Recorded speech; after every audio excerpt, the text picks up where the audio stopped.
नमस्कार। सब राम भक्तों को राम राम। अंगद जी लंका में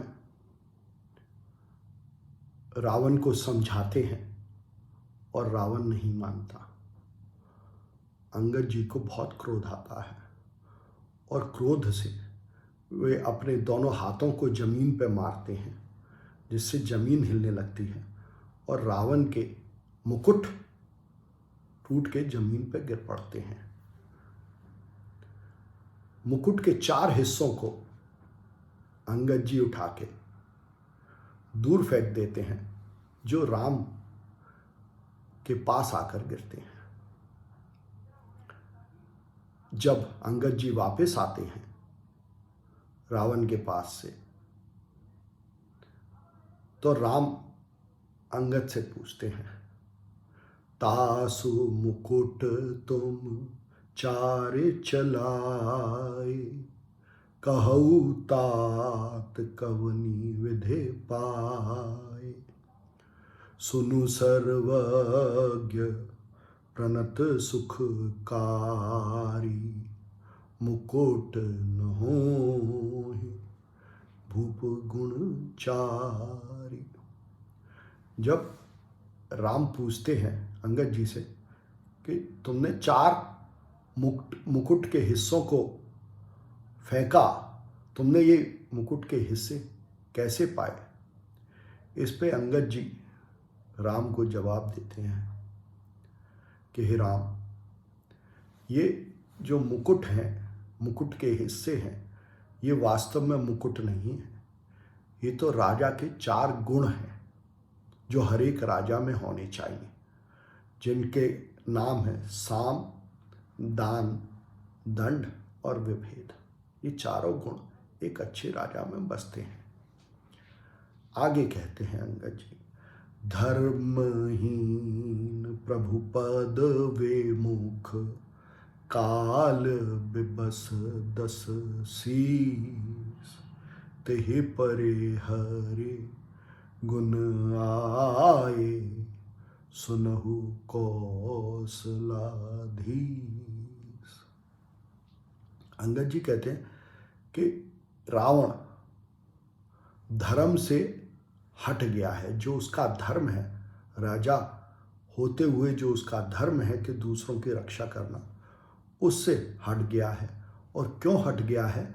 क्योंकि वो अपने आत्मा रूपी राम से विमुख हो गया है। अपनी आत्मा रूपी राम को देखता ही नहीं, वो तो बस बाहर देख रहा है और मोह के कारण हर चीज़ को प्राप्त करना चाहता है उनकी रक्षा करने के बजाय।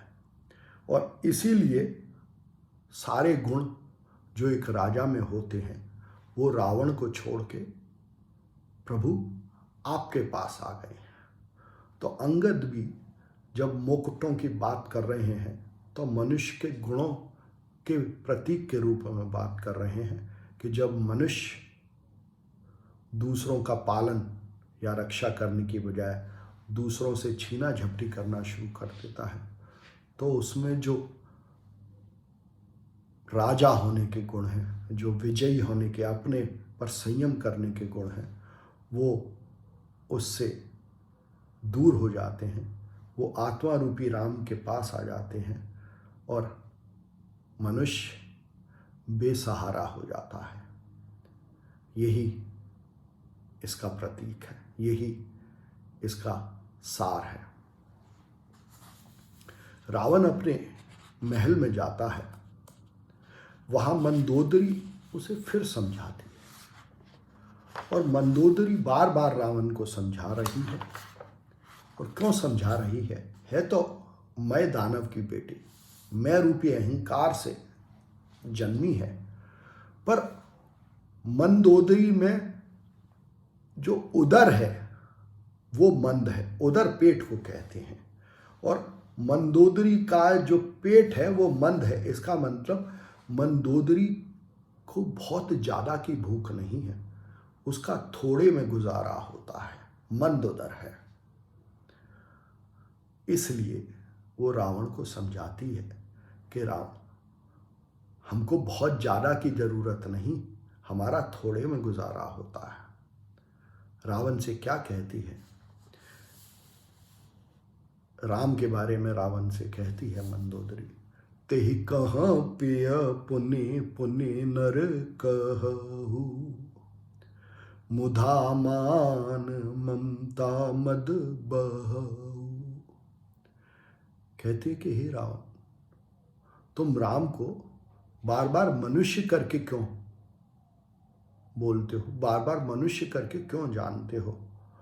और इसका कारण यही है कि तुम अपने अभिमान में, अपने मोह में, अपनी ममता के कारण देख नहीं पा रहे कि क्या सच है।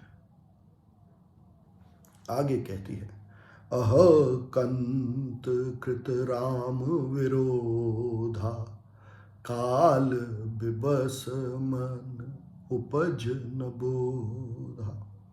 कहती है कि हे रावण, आपने राम, अपने आत्मा रूपी राम से विरोध ले लिया है। आप उसकी तरफ देखते ही नहीं, आप तो बस बाहर ये जो संसार है इसकी तरफ देख रहे हैं और इसी में डूबे रहना चाहते हैं। और इसका कारण ये है कि आपके मन में ज्ञान नहीं उत्पन्न हो रहा, आप अज्ञान में हैं। और अज्ञान में क्यों हैं? क्योंकि काल के विवश हैं। काल के विवश माने अपने जीवन काल को ही अपने लिए समय मानते हैं और अपने जीवन काल में ही सब कुछ पाना चाहते हैं। इसलिए छीना झपटी में पड़े हैं और उसका कारण है ये अज्ञान कि मेरा जन्म हुआ, मेरा मरण होगा, यह एक भ्रम है। क्योंकि जन्म और मरण शरीर का होता है, आत्मा का नहीं, और हर मनुष्य उस आत्मा का अंग है। इसीलिए ये भ्रम है, ये अज्ञान है। आगे कहती हैं मंदोदरी रावण से, काल दंड गहे काहू न मारा, हरे धर्म बल बुद्धि विचारा, निकट काल जेहि आवत साई, तेहि भ्रम होए तुम्हारी नाई। मंदोदरी कहती है रावण से कि काल, ये जो जीवन काल है, किसी को लाठी से नहीं मारता। वो उस मनुष्य की जो बुद्धि है, जो उसका बल है, जो उसका धर्म है, जो नीति है, उसको हर लेता है। तो उस मनुष्य के पास न बुद्धि रहती है, न बल रहता है, न धर्म रहता है। और जब ये नहीं रहते तो मनुष्य को भ्रम हो जाता है। और भ्रम क्या होता है कि मेरा जीवन है और मेरा मरण है, मैं मरण धर्मा हूँ, ये भ्रम हो जाता है। और इसीलिए मनुष्य इतना थोड़ा सा समय अपने पास समझ के उस थोड़े से समय में सब कुछ पाना चाहता है, और इसीलिए भाग दौड़ और छीना झपटी में लग जाता है। इसी वजह से उससे पाप होते हैं, क्योंकि वो यह जानता ही नहीं कि वह तो अनंत आत्मा का, अमर आत्मा का, अजर आत्मा का अंग है। ये मरण धर्मा शरीर तो उसका बस रूप है, वो यह नहीं। यह बात रावण नहीं समझ पाता, यह बात हम कोई नहीं समझ पाते। जब हम यह समझ जाएंगे तो पाएंगे कि ये जो अपने जीवन को एक छोटा सा समय मान के इसमें जो ज़्यादा से ज़्यादा पाने की हमारी चाहत है, हमारा मोह है, वो छूट जाएगा। और वो छूट जाएगा तो हमारे से अज्ञानवश जो भी पाप होते हैं, जो भी गलत काम होते हैं, वो छूट जाएंगे और हम अपने मूल रूप में, अपनी आत्मा में आसक्त हो पाएंगे, अपनी आत्मा में रत हो जाएंगे और उसी से शांति और संतोष मिलेगा, उसी से प्रसन्नता और आनंद मिलेगी जो हर मानव पाना चाहता है पर जानता नहीं कि कैसे पाया जाता है। इसको कोशिश करें। धन्यवाद।